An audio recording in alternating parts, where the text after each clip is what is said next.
Do you want bonus audio? I think what we've done all day, by the way, guys, is yes and, and now we're just, why? A cow's life begins, like many of us, as an egg. Squeezed out seemingly at random by the gentle grazer, the cow seems unbothered by its brown offspring. I had the murder wall. I was trying to figure it out on my kitchen wall with names, post-its, string, and the lot. Is that brother prick? I don't know how to do things with my mind. You've got to find a way to do this. I know it's inside you. You're a silver bow. Come give it to me, buddy boy. Okay. And as he approaches me, I'd like to twist his nipples. I can tell you for definite exactly where the inspiration for Nancy came from. Go on. Careful, just swallow it all. Like a good boy. And if he does get sliced by the glass, he'll just try and start it out. Like, Well, join the Royal Britannia Patreon. Available now. Hi, I'm Daniel, founder of Pretty Litter. Cats and cat owners deserve better than any old-fashioned litter. That's why I teamed up with scientists and veterinarians to create Pretty Litter. Its innovative crystal formula has superior odor control and weighs up to 80% less than clay litter. Pretty Litter even monitors health by changing colors to help detect early signs of potential illness. It's the world's smartest kitty litter. Go to prettylitter.com and use code SPOTIFY for 20% off your first order and a free cat toy. Terms and conditions apply. See site for details. Your brain needs support, and new Ollie Brainy Chews are a delightful way to take care of your cognitive health. Made with scientifically backed ingredients like Thai ginger, L-theanine, and caffeine, Brainy Chews support healthy brain function and help you find your focus, stay chill, or get energized. Be kind to your mind and get these nootropic chews at ollie.com. That's OLLY.com. These statements have not been evaluated by the Food and Drug Administration. This product is not intended to diagnose, treat, cure, or prevent any disease. This episode is brought to you by Reese's Peanut Butter Cups. In breaking news, leading scientists worldwide are conducting experiments to determine if Reese's Peanut Butter Cups are the perfect combination of peanut butter and chocolate. However, it appears the study was inconclusive, as the scientists couldn't help but eat all the Reese's. Because when you want something sweet, you can't do better than Reese's. Find Reese's now at a store near you. Hello and welcome back to Royal Britannia Parley. I'm Tom and I of course play Keth Frostein in Royal Britannia. As you know, in this series we step away from our usual adventures and instead we talk to other podcasters, celebrities and members of the TTRPG community. Each episode we have a special guest who could be a lifelong player, a fellow podcaster, a movie maker or someone who has helped to shape Dungeons & Dragons into the game that we love today. In this episode, we managed to talk to the organisers of something that we hold very close to our hearts. Not only are they the largest tabletop gaming convention in the UK, they also gave us our big break with our first ever live show. They are, of course, Millie and James from the UK Games Expo. So, joining me now from Royal Britannia is James, Alex, Chip and Paul. Gents. Hello. Hi. Not bad. Should we do that thing where we all talk at once? Just talking. I do enjoy it. So Introductions. This is my introduction to me being here today. Chip, did you get that cucumber out? Stuck there. Never. I'm sure the editing team will make light work of that. Sophie's looking at me through the door. She's like, it's okay, he's got the cucumber out. No, I haven't. That's the problem. Yeah, but or benefit? I don't know. Oh. No, You don't want I put the cucumber there, and then I found myself in a pickle. You're only making harder work for yourselves. Oh. What's happening, Tom? So James actually took the reins on this one, as he loves the UKGE I do. and We also all do. talking to other people called James. Did you enjoy your chat, James? I loved my chat. It was mostly with Millie. She's awesome. And then James joined us a little bit later on, and he's fascinating as well. I mean, the UKGE is awesome, not just because they gave us our first ever proper live expo experience, because that was cool, and we're back again this year. But also because they're genuinely really cool people. They are. Yeah. And passionate. I love it there, and I love really passionate. And I think that was my biggest takeaway, is that, when we met Millie at the UK Games Expo last time. You're jumping ahead, what are you doing? Free You form know the talking. format of this show. Yeah, we chat. Chip. And we talk about what we liked about the episode. Do that Later. again. We haven't even pressed play yet. Which Well, I I've think already is heard it. actually a wonderful cue for us to press play and listen to James gleaning knowledge from two of the wonderful people at UKGE. Play. So, everyone, thank you very much for joining this very special episode of Roll Britannia Parley, where we talk to all sorts of people from the gaming community. And this week, I'm talking to someone very special. We're talking to Millie from the UK Games Expo, a show we're going to be at in the summer this year. So, Millie, how are you? I'm well. I'm well. I'm welcome. Thank you. I'm stumbling over words already. This is going to go well, isn't it? No, I'm quite surprised to be called special. That's very nice. Thank you. Thank you, folks. Well, it's delight to have you here, and we'd like to sort of get to grips a little bit more about what the UKG is, how you got involved with it, and a little bit about what's next, kind of thing. So, I guess a really sensible place to start is tell us a little bit about you and how you came to be a part of the UK's biggest tabletop gaming convention. Well, yeah, okay. That's like the origin story. This is on the back of the character sheet that nobody reads, eh? All right, so I got involved with... So I've always loved RPGs, right? I've always played games like that, and that's where my kind of biggest love sort of came from. I love telling the story about my first ever AD&D character, no idea about what we were doing. And my mates were just like, all right, roll these 3d6. And you know how it goes like strength, dex, con down the lines? Sure. We were doing that. My first one in AD&D, I rolled 3 6s. Oh, nice. So I started off the bat with a strength 18 character. And that was way back when then you had to roll a percentile dice. And I rolled 3 zeros. So I had an 1800 strength character. Nice. And that was so I was like hooked from that moment. We ended up making a what was she a fighter, and we called her Red because I've got folks who might see me, I've got ginger hair, so I had no inspiration on names like everybody. And then from then out I was like kind of hooked. We went on an adventure, we did all kinds of stuff, we played WFRP and all that kind of things, and then real life got in the way for a while, and I got more into board games because in general board games are very easy to pick up and put down. Like I don't have to. There's very rarely a backstory with a board game. You're just sort of working out how it goes. And then I was looking around because just at like events and things to go to, because I really enjoy events with folks. We ran some local tabletop gaming groups and local mini conventions. And I was kind of looking at like what else there was. And this is about 10 years ago, I found the UK Games Expo. And that was the year, it was just before it moved over into the Hilton. So the NEC, sorry, just before then. And I was broke, but I still wanted to go. And what we have is a volunteers who help make part of the show happen. Sure. If you volunteer a certain amount, and you get a hotel room and some food and stuff, and that was how I could go. And it was also a bonus because I was going by myself, and I was a bit concerned, like, what if nobody plays with me, kind of thing. So I ended up going as a volunteer, and it was phenomenal because the other volunteers were great. I found folks who would quite happily play games. I joined in some RPG sessions, and then I did other jobs. Like I didn't at any point feel like I was doing too much, and I didn't at any point feel like I had nothing to do. So I did that. I loved it. I went back again. I used to work for a community radio station, which meant that I know how to plug speakers in and organize guests and that kind of stuff. And I got involved with the seminars.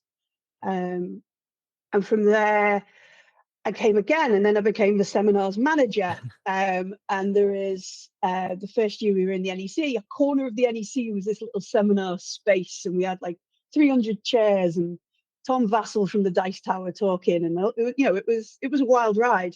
And it's just escalated from there. And this year is my first year as full-time community manager, which is sort of expanded to both seminars and live events like yourselves are doing, and then RPG schedules and tournament schedules. And the whole breadth of all the different communities that come together for the UK Games Expo, and we have, like I said, tournaments in your favorite minis or card games and mega games where you play like a sort of cross between a LARP and an RPG, and actual RPGs like you folks play, live stages where we can see folks play RPGs and hire guests, and then live entertainments that run from everything from Tom Crosby, who is this chap who does amazing stuff with Rubik's Cubes, folks like yourself doing actual plays, to the dark room where an Australian will shout at you.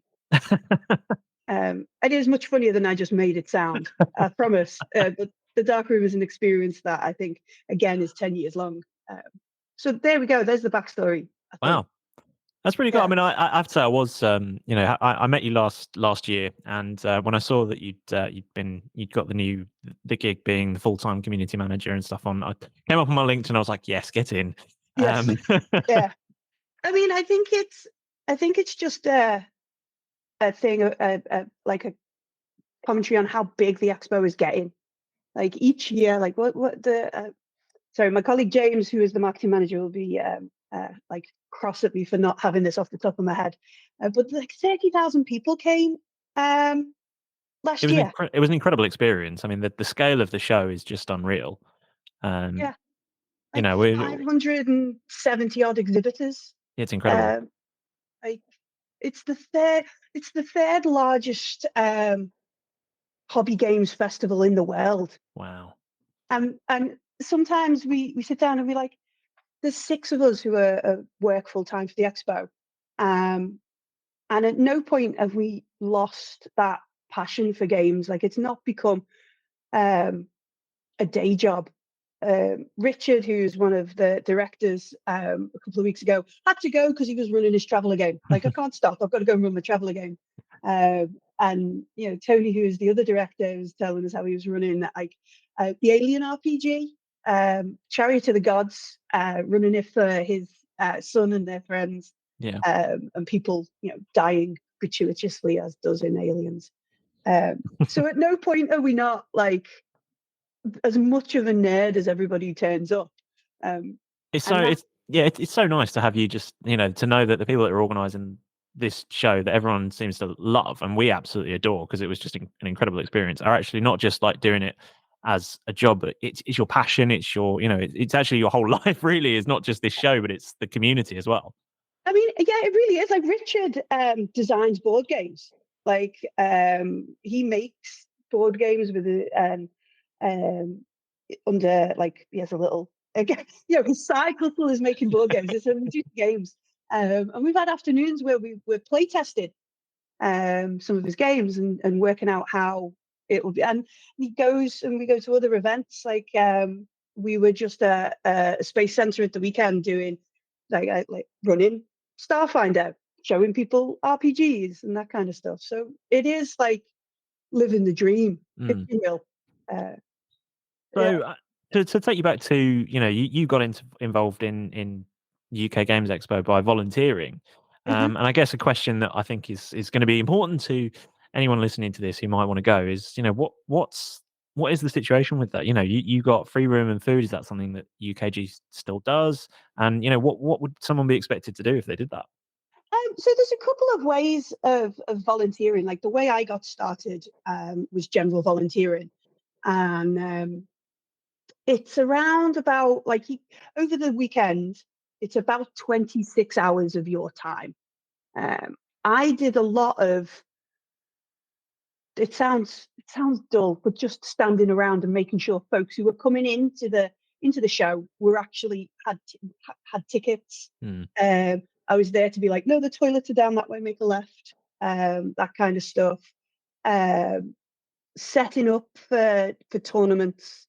Like, I have memories of putting down X-Wing mats after X-Wing mats.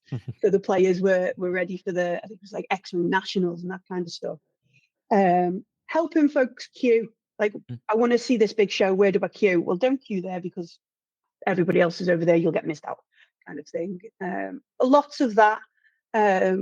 And then at the end of the show, helping sort of pack up bits and pieces. It's grown quite a lot. Volunteers now won't be doing as much of the lifting and the moving of things as I did way back when.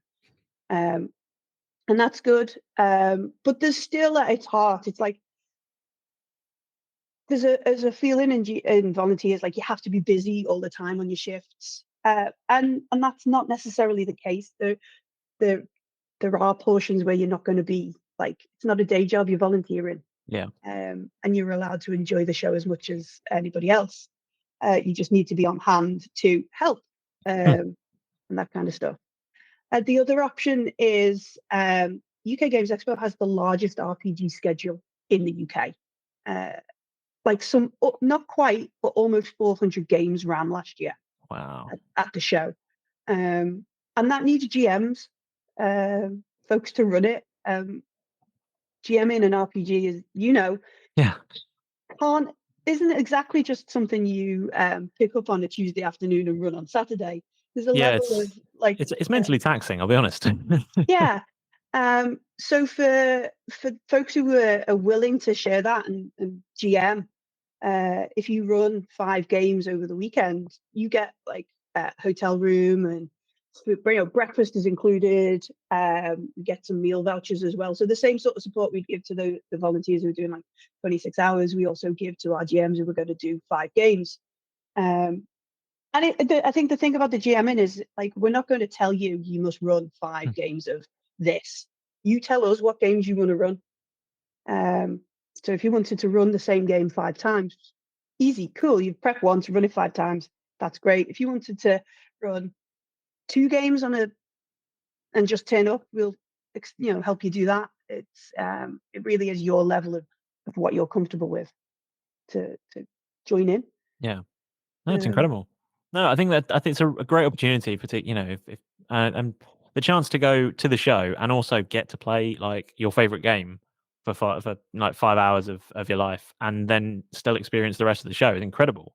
Yeah, I think there's the other side of it, because we talk to folks about this a bit, is when you're running games and you're like, I really want to run Versa this week, and you get your group is like, no, I want to play D&D.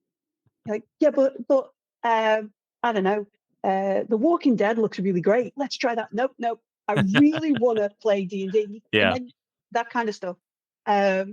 Or I really want to try Starfinder. No, we're playing Pathfinder. Don't want to go to space. You can do that at Expo because there will be people who will be like, I'll play spooky folklore, or I'll go to space.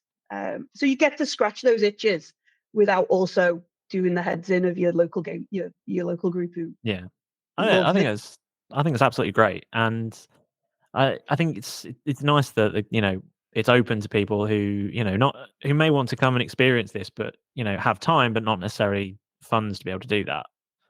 I mean, it was the biggest sort of linchpin, if you will, for me, because I definitely couldn't have afforded to come along at the time, and because I qualified for the support for the hours I was doing, all I had to do was really get the train down, and then make sure I had enough funds for whatever I wanted to spend on the trade floor. Yeah. And tea, because the Expo my hotel room came with breakfast, and then there was vouchers for a meal. So it was like an amazing, like, I don't have to, like, what is it? FOMO, fear of miss out. Yeah. I didn't have to suffer with that. I could go and do everything. And I love it. So in terms of the show, then you've seen, over the last few years, you've seen quite a lot change, I would imagine. You say you started in the hotel, and obviously now it's taking up 3 of the biggest halls at the NEC. I mean, what else has changed for you? How is it different now to when you first went? I think when I first started, it was just in the Hilton Metropole, which was cute and lovely, but also like some of that place is like a rabbit warren, really. I didn't really get to understand the layout. And then the second year I came back, that was when we took over the first hall of the NEC. And that, I think that boggled everybody. Just that because Wotan Games drove a bus into the hall, a double-decker bus on the hall floor, and that just like I remember folks being like, "That's an actual bus in the trade hall," and that was balmy. And then, like a few years later, we went up into Hall 2 as well, and that again is just like how and the scale just keeps getting bigger and bigger, and now it's like halls 1 and 2, and then all the tournaments are in Hall like 3A kind of area, and we're looking at like 200 folk playing a miniature tournament and like 150 folk playing a card game, and you're just like, that's more than like folks who turn up to my local game club at game store at the weekend, but they're both there, and it just like the scale is boggling at times. And but it's still like we still have like little 30-person event where you can go and do a talk and share like how green sustainable production of board games and that kind of thing. We still hold like these chill games design classes where you can go and learn about that, or events where you can learn about how to write an RPG scenario.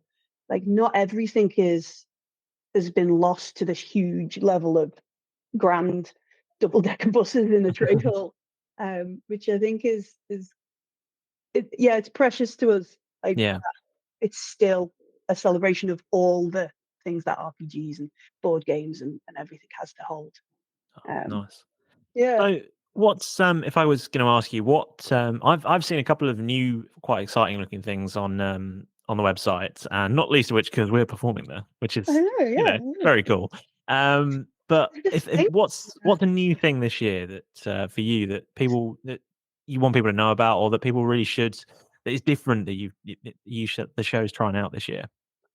Different things this year. Good question. Let me just go and look at like some some spreadsheets.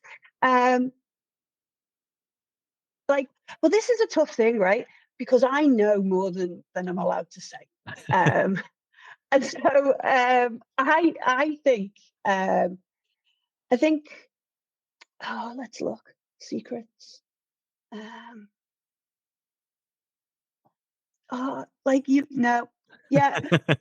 Like I'm very so there are a bunch of companies and there are a bunch of folks like yourself and other influencers and act and that kind of stuff who are coming along. Where are we? We're like at the end of January. Like I don't know how much of podcasting magic we're going to break there by saying that. And coming up in the next like February, March, and April is where we typically get to sort of release those things. Yeah. So like there's some cool things coming to folks who will volunteer to GM. We've really been working on helping you folks GM. And one of the things I found doing a lot of I mean, it sounds very corporate to call it outreach. I went to other conventions and talked to GMs. That's what I did. But in like corporate speak, that's like GM outreach. So, and the thing that surprised me was there are folks out there who are wonderful GMs, very confident and capable GMs, but they were asking me like, how do they prove they're a GM in order to run games at Expo? Which to me was a bit like, no, folks, like I've got faith in your GM skills. If you believe in you, I've got faith. And that goes to like anybody who runs a game at home. Like I mean that for you as well. But it just kind of highlighted a little bit how we need to help those folks realize that they're allowed to do it. And so we're putting together like an RPG library. So if you volunteer for Expo, there'll be some scenarios that are really like designed for you to run at a convention easily, completely free of charge. Whether you run it or not, it's up to you. And then maybe you can take them to your game store and run them at clubs, or just run them on your Sunday night game whenever you play. Go to other conventions and run them there and that kind of stuff. And some of the folks I've been talking to and some of the things that they're thinking about releasing is like, oh, that's exciting. But I've fallen foul before of saying like, oh, this is going to happen. And then NDAs or bigger companies or, links with other IPs have went, actually, no. Or, timeline wise, it's just not managed it because, deadlines. I won't put you in a difficult position. I say one of the biggest things that we met some amazing game designers last year. Though, we actually got a chance to play test one from a company called Renegade, who did Beyond the Veil, and they gave us they special built us a module with some of our characters and some things from our show as well, which was incredible. And we played that for our sort of Halloween special because it's all a bit spooky and stuff. And some of the things we're going to make it into the game proper as well. So it was great to help and be sort of involved in that kind of development of a game. I think there's like, I know Royal Britannia are like officially cool people, and like there's that kind of stuff, and people listening will be like, oh, that's only a thing that you can do, Royal Britannia can do. But there are events like we're planning some what we call epic RPG events, where lots of people will get together and play and help and collaborate to run through this scenario. And some of the folks we're working with are like, this will change the narrative of the game. So when we bring out like further sort of source books for our game, what happens at this event? What happens with these parties will have changed the narrative. Like, so if we fail, no pressure, folks. If you fail in one of the epics, you might have doomed a nation in whatever these RPG sessions are. There are other people who are like, yeah, we're going to have, we could name somebody in the next book after the person who does this. Yeah. And it's like, so yourselves having like, that kind of stuff. And I think it's a thing that everybody can kind of get involved in. I think there was somebody a few years ago who was running intro games on their stand. And depending on how people acted, that would collectively inform the narrative for their game going forwards. Like, literally, you can be part of creating these games as well as like yourselves, who then go on to test and do that kind of stuff. So it is a very big kind of community, and those sort of stuff. I guess I take it a bit for granted. Like, these things just happen to me, and then you saying this, I'm like, oh yeah, you could do that. It was really, really cool to be involved in that. I'm going to bring in James now, who but our listeners may not. He's click to admit is he turning up? Hello? No. He just popped in and requested to join, but he's disappeared. Oh, there he is. Oh, there he is. Hello, you all right? Hello. Yeah, great. How you doing, James? For everyone at home, James is from the UK Games Expo as well, and he was the first person we talked to last year when we sidled in to the UK Games Expo. Yeah. Seems like he was very kind to find us an amazing space in the performance schedule, and a great space in the trade hall as well, which is incredible for us. Second spot in that entrance to Hall 3 and Hall 2. We're just in that corner bit there. So yeah, I thought it was brilliant. The actual live show on the stage went really well. Yeah, so it was well received. Yeah, I thought it was brilliant. It's incredible. Thank you very much for joining us. And we've just talked a little bit about the how the show's changed for Millie over these years, and obviously I think you've been with the show since a bit earlier on as well. I mean, I guess I'll ask you the same question. How has from when you first were involved in the UK Games Expo? Obviously, it was a much smaller thing in the Hilton over the road, and then you moved on to Hall 1 and Hall 2. I mean, what's the biggest change for you since the show first began and where it is now? Well, I've only been with the company 2 years, so obviously I've seen it from the post-pandemic kind of rise from where it was kind of thing. We managed to in my time here, I managed to get to our record levels, surpassing them last year from our 2019 record levels. Sure. But yeah, from what I gather from obviously talking to Millie, obviously he's been there since the beginning, almost, and obviously the directors. And, Millie, it sounds like old now, James.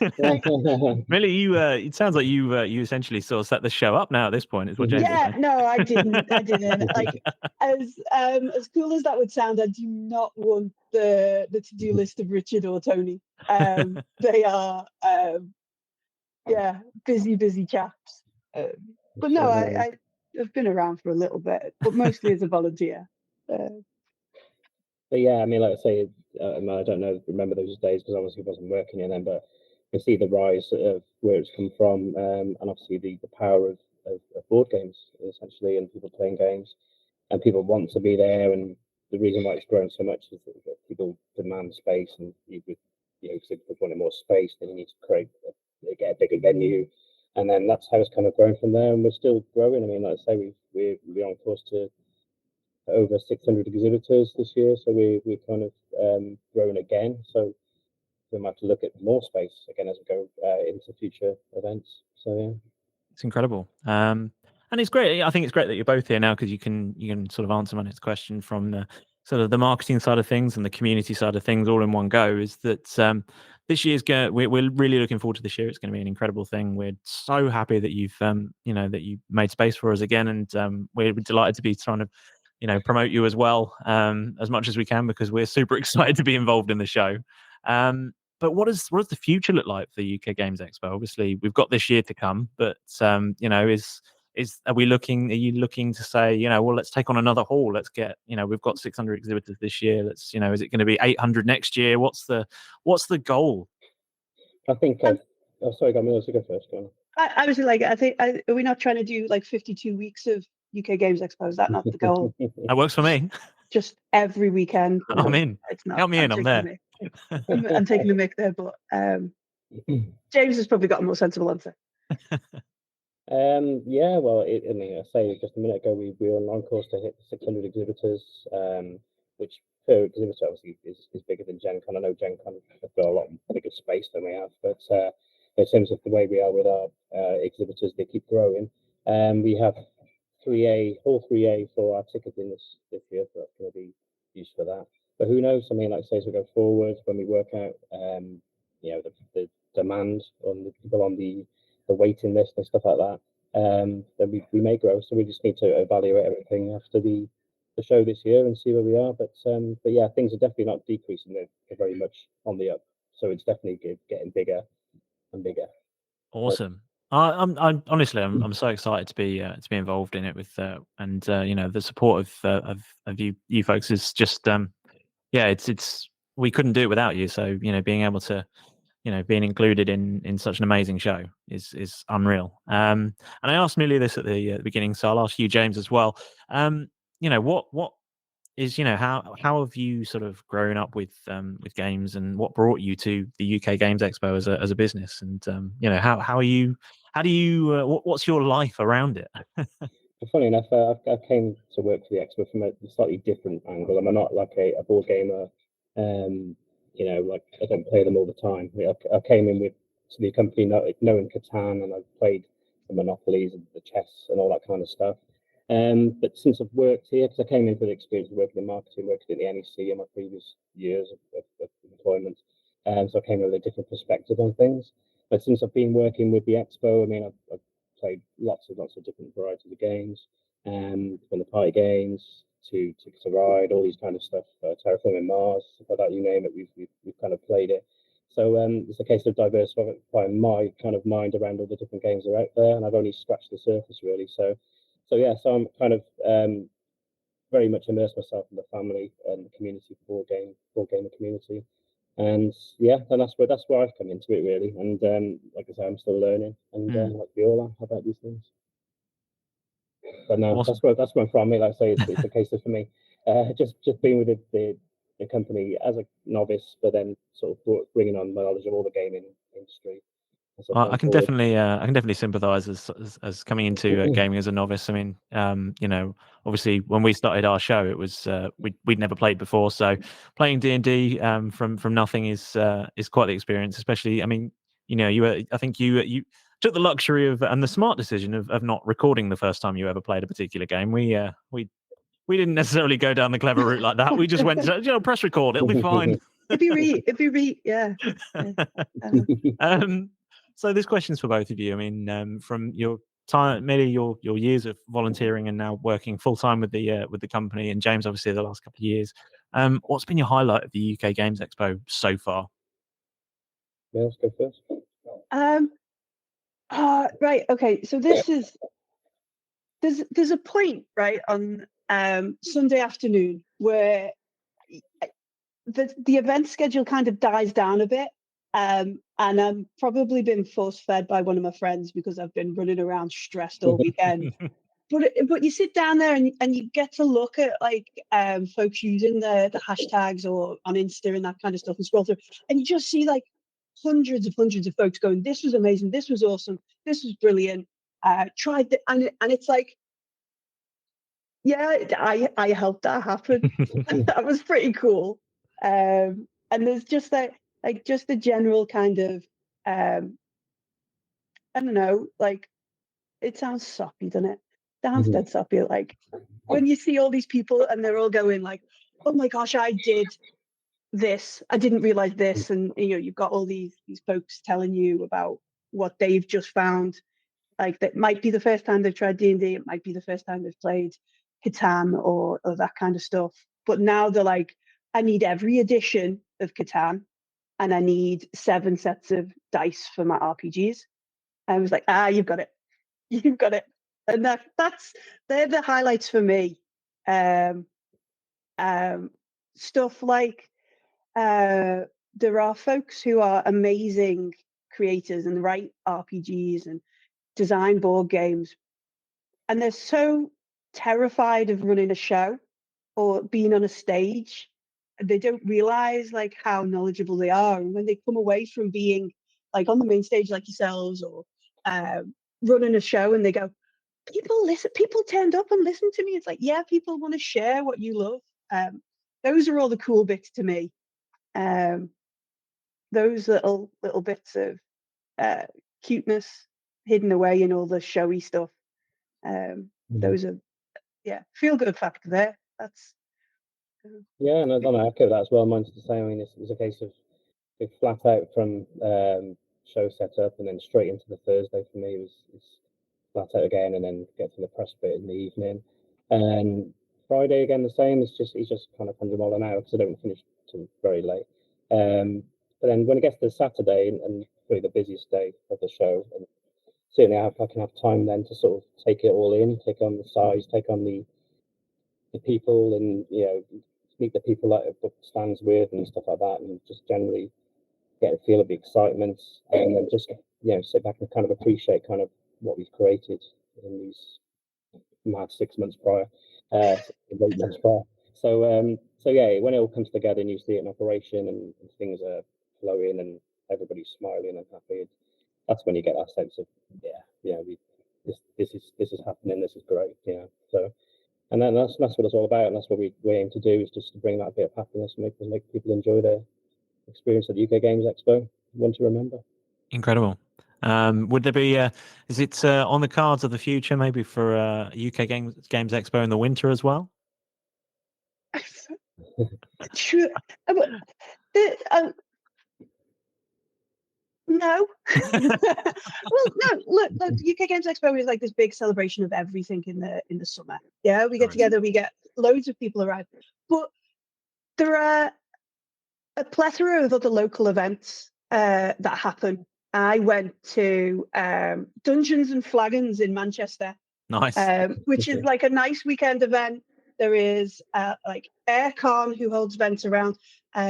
There's so many other like little events. This is a shameless plug here. I feel a little bit naughty for saying this.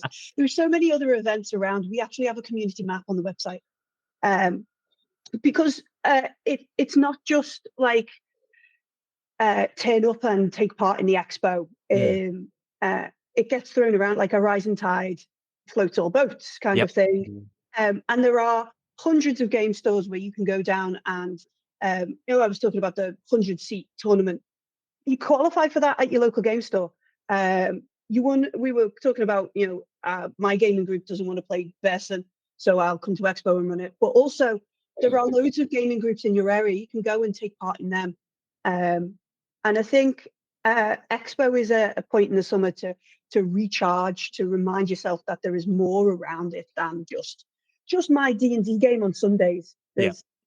And there are hundreds of GMs who are self-suffering when I've made an NPC, and unfortunately now everybody loves Bag and Nails, and I just want this NPC to jump off a cliff, but they won't let him. There are hundreds of folks who are fed up of the robber being put on their tile in Catan that share this, and coming to Expo or going to other events, and it's not the only thing, but it is the big celebration in the middle of summer when everybody's got summer holidays and everybody's got time to indulge in a weekend of it.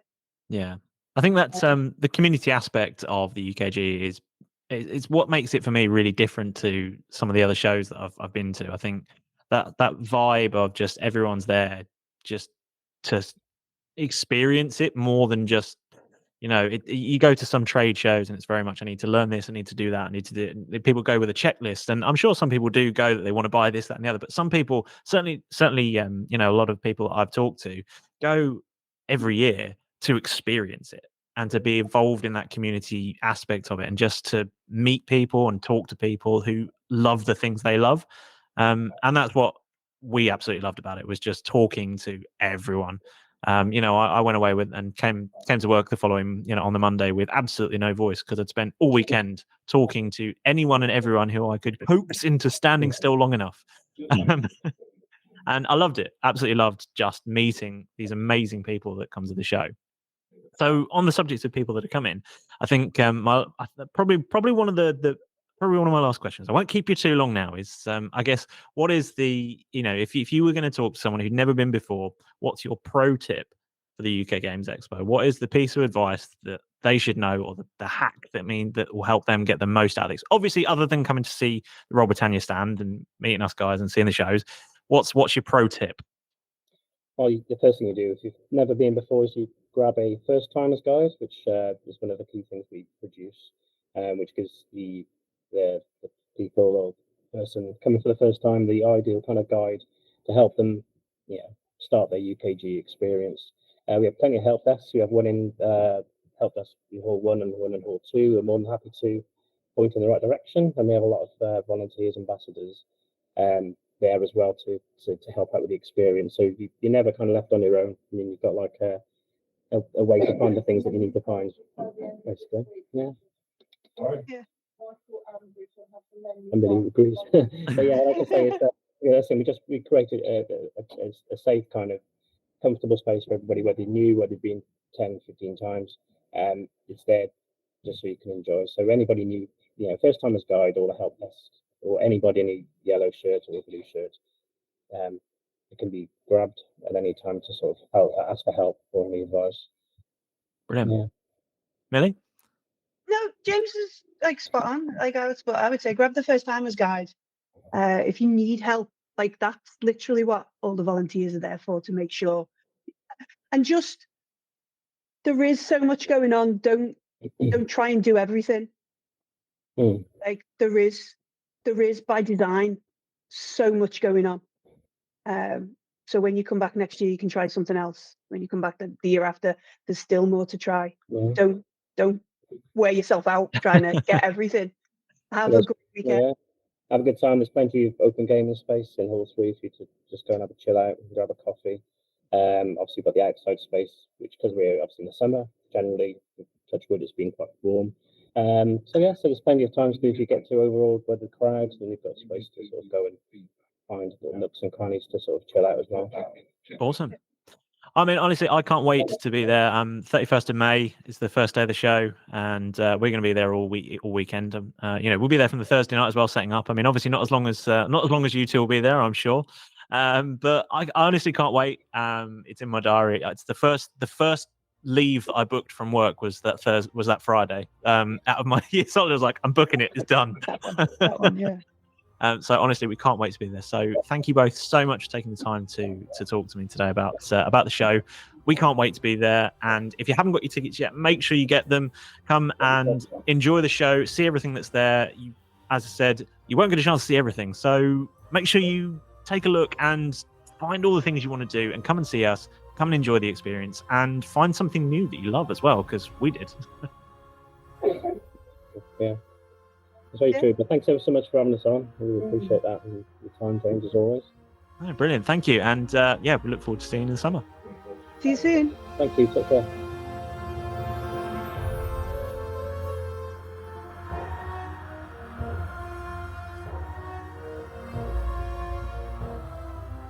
Now, I already love the UKGE after the fantastic time we had there last year, but now I just love it even more. Millie is so much fun. Isn't she? So much She's awesome. fun. Yeah. So, Chip, why don't you ask Alex what he took away from that interview? Okay, well, Chip. you can go first, so as hard. you were so keen to talk about things before. I don't know. I haven't even seen it yet. Fascinating. Oh, right, were we supposed Alex. to watch it? Thanks for playing. That's all you get for this episode. I really enjoyed it. It was really nice to kind of hear. Obviously, Millie and James are coming at it from slightly different backgrounds, and it's really nice to hear, sort of, as Millie said, the origin story of how they got involved with the UKGE as a volunteer first, and then kind of ended up basically running the show or helping run the show. Yeah. I love the UKGE, UK Games Expo, if we haven't said it yet. It's a really awesome weekend full of board games and TTRPG games, which is a tautology, I realise, but it's thousands of people coming together because of a shared love of something, and it's really heartwarming to see that kind of outpouring within the community. And it's really nice to know that Millie has come at it from a fan perspective. Yeah. The passion of for sure. playing games is consistent throughout all of my experience with the team that runs the UK Games at Expo. And so, I can't wait to go back again this year. It's going to be wicked. I'm very excited. You're right. That passion for games is really like a huge kind of reason that we were there, to be honest. Like, if they didn't have that, I don't think they'd have given us that chance and that opportunity, and thank goodness they did. Because Absolutely. Yeah. And I think you were really right during the interview as well, to say, like, so much of our weekend was taken up with just experiencing it and just talking to people, and it was great. Like, it was amazing to perform and amazing to have our own booth, but to go for the experience of it alone is astounding. I met so many cool people that weekend. You had a lot of You met Luke Gygax. I did, yeah. We played D&D with him. Oh, so did you? Yeah. No, I said we. Yeah. I didn't. Yeah, but he killed me. He did kill you. He did. I tell you, my favourite part of that, and I think it'll always be something that sticks with me forever, is when he sort of got up on the table, sort of stood up from the table, and he started acting like the old wizard man. And I could just picture, like, his dad doing the same, like when he was younger. And it just sort of was like, we're in something really special here, and we'll probably never get to do that again. And that was just probably my highlight for the weekend. He's our friend now. Well, I think, but like, that's he wears that's our the clothes. excellent thing about Sounds the weird. UKGE. Yeah. The excellent thing about the UKGE is that it wasn't just us there as podcasters and TV show people or show people. It was there was loads of fans there as well around that table that had that experience, and UKGE is really, really good at bringing loads of different people from the community together. And doing it in a really accessible and really, really fun way. Yeah, for sure. I mean, I think I think it's incredible that a show as big as the UKGE, like, it operates to such an extent that it wants people to be there, even if money's a problem. Then they run a scheme that allows people who are passionate about gaming and that community to come as well. And not only do they give them free tickets, and that's great, that's an amazing thing to do in itself. But if you go there and you volunteer, then not only will they let you in for free, but they put you up, they feed you, they water you. I mean, I'm for want of a better verb for giving someone drink, I mean, watering is as far as it goes. Because drinking someone feels like a different verb. Yeah. They don't do that. You don't get that as part of the volunteer They're package. all vampires. No, you definitely don't get that. But they feed and water you. They give you a nice hotel room. And I think it's like 20-something hours across the whole weekend. 26 hours, I believe, over the whole weekend. Across 3 days, which go on late into the evening as well. Or I think you can run 5 games. Yeah. Well, I did the maths and I worked out 26 hours, obviously, as one of the volunteers. And I realised that if we pimped you out, James, and you did 25-hour-long games, that would be 5-hour lots, and we could get 5 hotel rooms, and then that would cost us nothing to do the travel then. So, I've done the maths, James, and it honestly, it's such a great deal. I can't believe that they haven't already been fully booked for it. That is a watertight plan. Yeah. I like it. But I obviously, find it really funny other people can do it as well. Millie was saying that she had potential GMs saying, so how do we prove that we can GM? Which is like the fact that you want to. But is I enough. really understood that. Come on board. I felt that though. I'm really glad that they're doing this sort of, like she almost said, community outreach kind of thing. Yeah. Because for me, I exactly feel what those people are saying, because the idea of going, no one's going to want to listen to me try and run this. Like, I wouldn't know what I'm doing with actual people, surely. We did the April Fool's one where I like how we're not actual people. No, but like you guys are like my close mates. You're my best friends, so you can definitely deal with. Yeah, James has been AI for years. We've discussed this already. But you guys are my best mates, so I know that I can be weird and wonderful and sort of out of control a little bit with you guys. But the idea of going somewhere and going, hi, I'm Chip, and I'm going to run a game for you. I'm in control of the next 6 hours or next hour of your life kind of thing. It's like, I don't think I'm ready for that. I can't do that, surely. That's not something I think you could do it. I think you could do it. That's exactly the mentality that I think Millie's trying to sort of quash, is basically she's being the you guys to the me, the best friend to the individuals out there that go, I don't think I'm capable of doing that. She goes, the fact that you want to do it, the fact that you're game to do it, just give it a go. And here's the space to do it, and the people around you that are going to want to see you succeed and want to have fun. For sure. Which and is I think what good news, Chip, I've done the maths. Is that you can do 5-hour-long episodes, 25-hour-long episodes, and we can all have a hotel room. It seems foolproof. Damn it. It is. It's a watertight plan. What I really loved about just on that subject of coming to be a GM at the UK Games Expo. What I really loved is that obviously one of the things that was mentioned was that lots of people in their day-to-day or with their gaming groups and stuff are like, oh, I want to run Werewolf, or I want to run this particular kind of game, but everybody wants to play D&D, or I want to run like Spelljammer or whatever it is. But come into a convention, you can go, I want to run this kind of game, and there will be people there who want to play that kind of game, and you'll meet loads of new friends and stuff like that. Like, for example, going back to the Luke Gygax thing, some of the people, or actually I think all of them, the people that we played D&D with Luke Gygax, then came to our booth and then spent ages just chatting to us and like hanging out. It was great. And I met loads of people there that I've been talking to on social media, Discords, for like years, literal years, and it was the first time that I've ever met them in like person, and it was just like, it was great.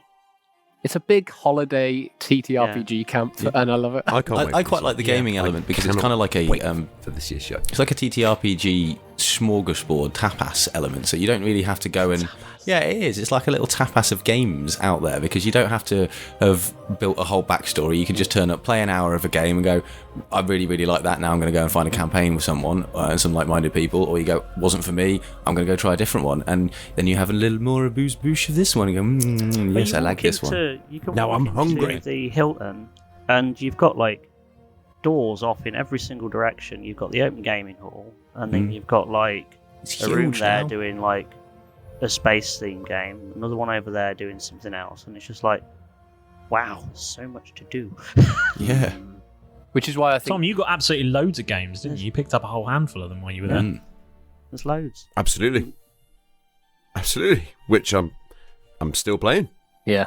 Gonna try and get another armful of them this time. I played. I got given Dice Splice when I was there last time, and I ended up playing that with my folks on our game night the other night, and we had an epically fun time.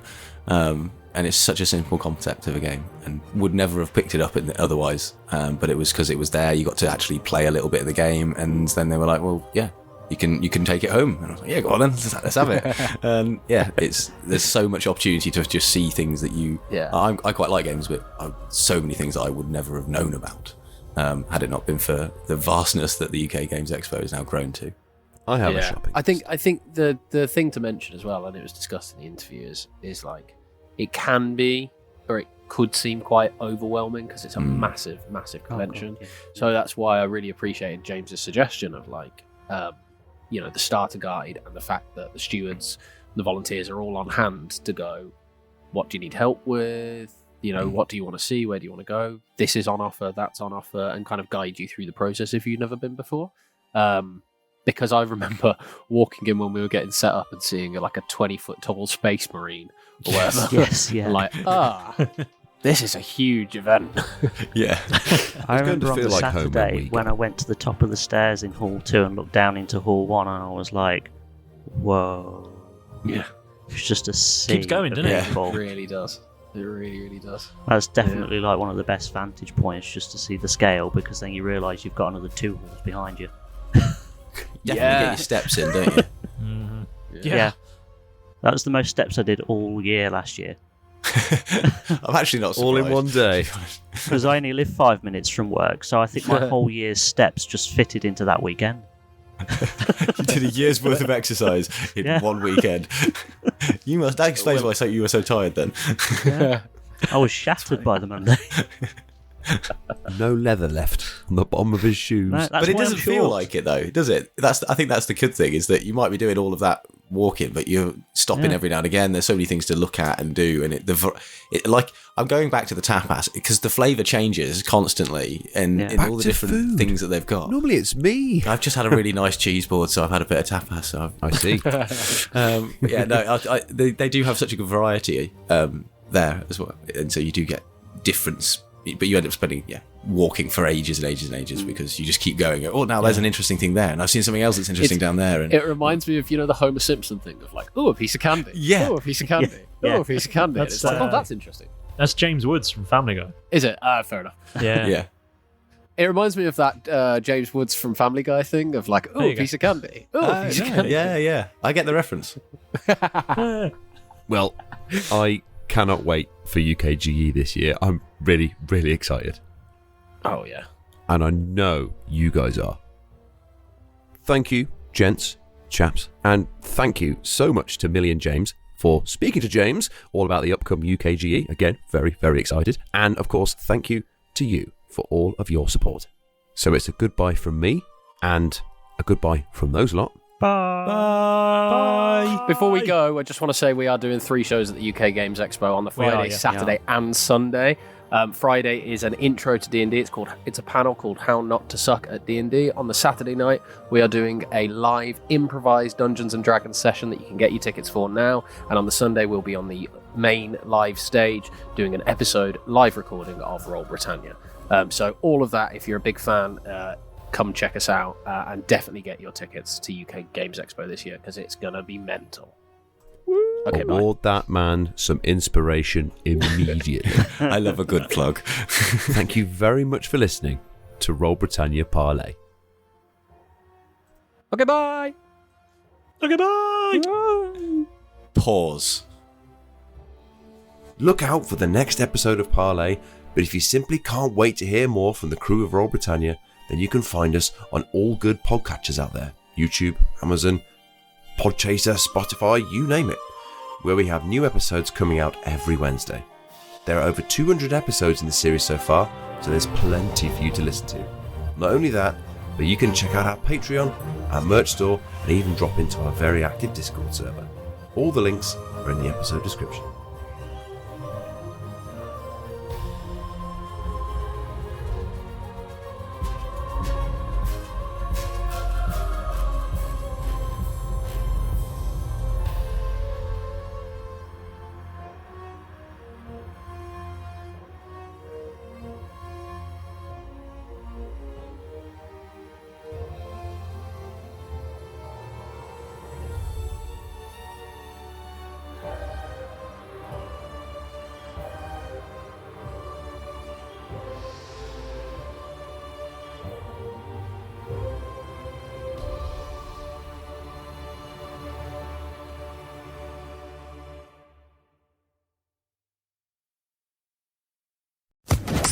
Unofficial Podcast Network.